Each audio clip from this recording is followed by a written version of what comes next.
유퀴즈 딱 하나만 더 보고 자야겠다. 혹시 이렇게 유튜브를 보면서 하나만 더, 아니야, 진짜 하나만 더 하면서 새벽 2시까지 뜬 눈으로 보낸 적은 없으신가요? 누구나 한 번은 이런 경험이 있을 겁니다. 이렇게 침대에서 유튜브 보는 시간이 길어지는 만큼 저희의 수면 리듬도 점점 망가져 가기 시작하는데요. 흔히들 잠자기 전에 보는 휴대폰이 잠을 방해하는 이유는 블루라이트 때문이라고 생각하시는 분들이 많습니다. 맞습니다. 하지만 블루라이트만큼 더 잠을 방해하는 것이 있는데 그것이 바로 도파민입니다. 도파민은 우리의 쾌락을 담당하는 호르몬입니다. 도파민이 나오면 우리의 뇌는 기쁨을 느끼게 되죠. 최근 도파민에 대한 관심이 높아져서 이제는 알고 계시는 분들이 많을 텐데요. 바로 이 도파민이 우리의 수면을 방해합니다. 우리 뇌가 무언가를 하고 쾌락을 보상으로 받으면 뇌는 자연스럽게 더 큰 쾌락을 기대하면서 다음 보상을 기다리게 됩니다. 그리고 그 보상의 주기가 짧을수록 강력하고 중독성이 강하죠. 그런 도파민이 밤에 계속 나오게 된다면 당연히 뇌는 더 큰 다른 자극을 기다리면서 각성이 될 수밖에 없습니다. 이런 환경에서 잠을 잔다면 그것이 이상한 거죠. 그러면 어떻게 하면 이 도파민 중독을 벗어나서 꿀잠을 잘 수 있을까요? 그 방법을 알기 위해서 도파민에 대해서 조금만 더 알아보도록 하겠습니다. 앞에서 말씀드렸다시피 도파민은 우리의 보상 시스템 호르몬입니다. 우리는 목표를 달성했을 때 그에 따른 보상으로 기쁨과 즐거움을 얻습니다. 그래야지 다음 목표를 다시 시도해볼 동기가 생기니까요.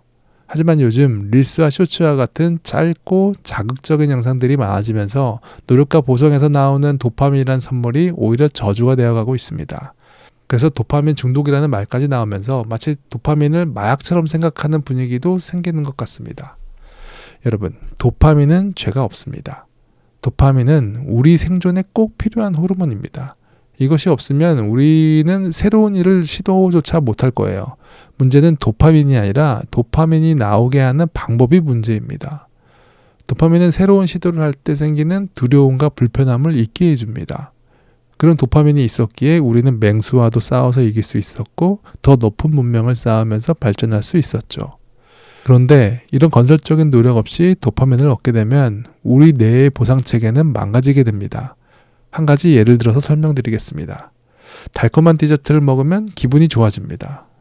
디저트 속 당분이 도파민 증가를 유발하기 때문인데요. 이런 달달한 음식으로 쉽게 도파민을 유도하게 되면 우리는 건설적인 노력을 덜 하게 됩니다. 굳이 힘들게 노력할 필요를 못 느끼게 되는 거죠. 그리고 도파민은 내성이 생기기 때문에 더 큰 자극이 있어야지 다시 분비가 됩니다. 그래서 더 당도가 높은 음식을 자주 먹으면서 도파민을 만들게 되고 일과생활에서 노력하고 얻는 도파민의 양은 줄어들게 됩니다. 이렇게 설탕 중독이 되어가는 거죠. 그 중에서도 가장 심각하고 강력한 것이 바로 짧은 컨텐츠인 릴스와 쇼츠입니다. 지금 유튜브를 보시는 분이라면 생각 없이 터치한 쇼츠 때문에 할 일을 못한 경험을 누구나 해보셨을 겁니다. 쇼츠는 터치 한번 올리는 간단한 행동으로 큰 도파민 쾌락을 얻습니다. 계속 영상을 넘기다가 취향 저격된 영상을 만나게 되면 그때는 도파민이 폭발하게 되는데요. 폭발하는 도파민처럼 우리의 뇌의 보상체계도 같이 폭발하면서 망가지죠.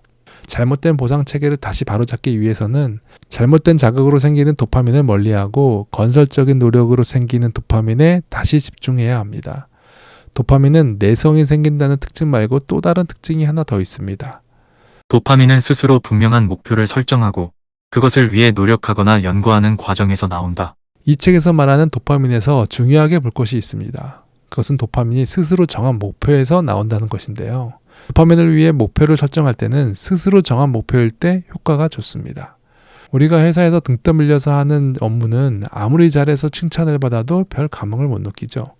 하지만 스스로 원하는 일을 선택해서 할 때는 작은 것에도 큰 기쁨을 느낍니다.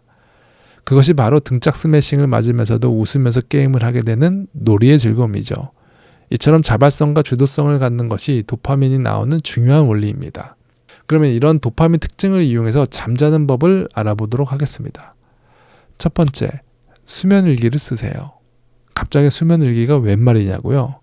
수면일기를 쓰면 잠에 대한 주도성을 갖게 됩니다.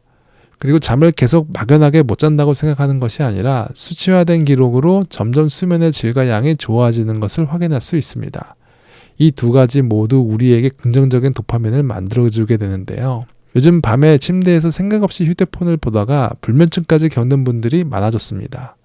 밤에 휴대폰을 보다 보면 자연스럽게 잠드는 시간이 뒤로 밀리면서 수면 시간이 줄어들 수밖에 없는데요. 초기에 이것을 깨닫고 돌이키는 사람은 그나마 다행이지만 잠 못 자는 시간이 길어지면서 만성불면증으로 커지는 사람들도 많습니다.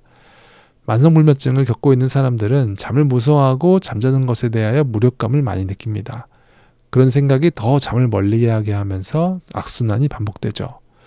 이때 이런 생각의 흐름을 끊어주는 것이 수면일기입니다. 수면일기는 내가 잠에 드는 시간과 깨는 시간, 침대에서 실제로 잔 시간 등을 기록하면서 나의 잠을 관찰하는 수면 기록입니다. 이렇게 나의 잠을 기록하다 보면 잠에 대하여 무력했던 내가 스스로 잘 수 있겠다는 자신감이 생기기 시작합니다. 잠자는 것에 대한 주도권을 다시 내 손으로 쥐게 되는 거죠. 그리고 수면일기를 계속 쓰다 보면 나의 잠자는 시간의 변화를 알게 되는데요. 막연하게 좀 더 많이 잤겠지라고 생각하는 것이 아니라 양적으로 질적으로 좋아지는 나의 수면의 변화를 숫자로 알게 됩니다. 나의 잠이 좋아지는 것을 수치로 명확하게 알 수 있는 것이죠. 그렇게 조금이라도 발전되는 모습이 작은 도파민 보상이 되고 이 도파민은 불면증을 극복할 수 있게 하는 힘이 됩니다. 두 번째, 저녁 6시 이후로는 휴대폰을 하지 않습니다. 휴대폰 중에서도 특히 쇼츠와 릴스가 악성 도파민을 만든다는 것은 이제 많은 분들이 아실 겁니다.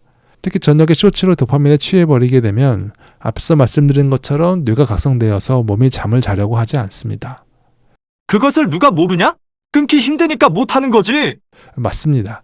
그래서 구체적으로 스마트폰을 안 보는 데 도움이 될 수 있는 방법 3가지를 알려드리도록 하겠습니다.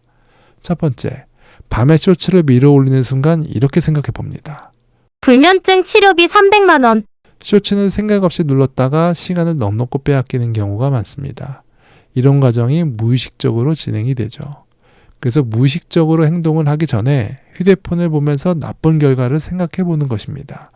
쇼츠를 밀어 올릴 때마다 불면증 치료비가 올라간다고 생각해 보는 거죠.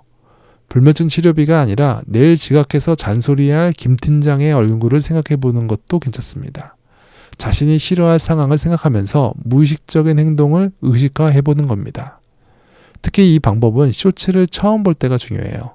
쇼츠에 정신이 홀리기 시작하면 불면증이고 나발이고 아무 생각이 안 납니다. 두 번째, 세수를 하고 나면 휴대폰 전원을 끈다. 내가 이미 하고 있는 습관에다가 새롭게 하고 싶은 습관을 묶어서 하는 것이죠. 이건 강력하게 휴대폰을 안 보고 싶을 때 할 수 있는 방법입니다. 안 좋은 습관을 끊어내거나 새로운 습관을 만들 때 꾸준하게 못하는 이유는 자연스럽게 잊어버리기 때문인데요. 내가 원하는 행동을 잊어버리지 않기 위해 이미 하고 있는 습관하고 연결해서 같이 하는 것입니다. 매일 저녁 누구나 자기 전에는 씻을 테니 씻고 난 다음에 휴대폰을 무조건 끄는 것이죠. 씻는 것이 아니어도 상관없습니다. 저녁을 먹고 꺼도 되고 침실로 들어갈 때 꺼도 됩니다. 매일 반복하는 행동 다음에 휴대폰을 끄는 행동을 이어서 하면 됩니다. 세 번째, 휴대폰 충전은 침실 밖에서 한다. 원룸이라면 최대한 침대와 거리가 먼 곳에서 충전을 하세요. 그것도 안 된다면 서랍 속에라도 넣어서 최대한 휴대폰을 다시 켜는 것이 불편하게 만드세요. 그렇게 눈과 귀로 휴대폰과 관련된 어떤 정보들도 들어오지 않게 하는 것입니다. 나쁜 습관들은 의외로 사소하게 시작했다가 시간을 빼앗기는 경우가 많습니다. 그 말은 사소하게라도 시작할 수 있는 기회를 없앤다면 나쁜 습관의 패턴을 끊어낼 수 있다는 것이죠. 휴대폰이 눈앞에 아예 안 보이거나 다시 사용하려면 일어나서 멀리 이동해야 하는 불편함을 만들면 자연스럽게 휴대폰 사용이 줄어들게 됩니다. 여기까지가 휴대폰을 밤에 안 쓰는 방법 3가지였는데요. 수면일기를 쓰고 휴대폰을 멀리한다는 것이 물론 쉽지 않은 과정이지만 지켜만 낸다면 분명 꿀잠을 잘 수 있을 것입니다. 오늘 당장 수면일기를 쓰기 위해 집에서 쓰지 않는 노트 하나를 먼저 찾고 노트 앞에 수면일기라고 이름을 적어보는 것은 어떨까요? 다음에도 더 좋은 꿀잠 영상으로 찾아뵙겠습니다.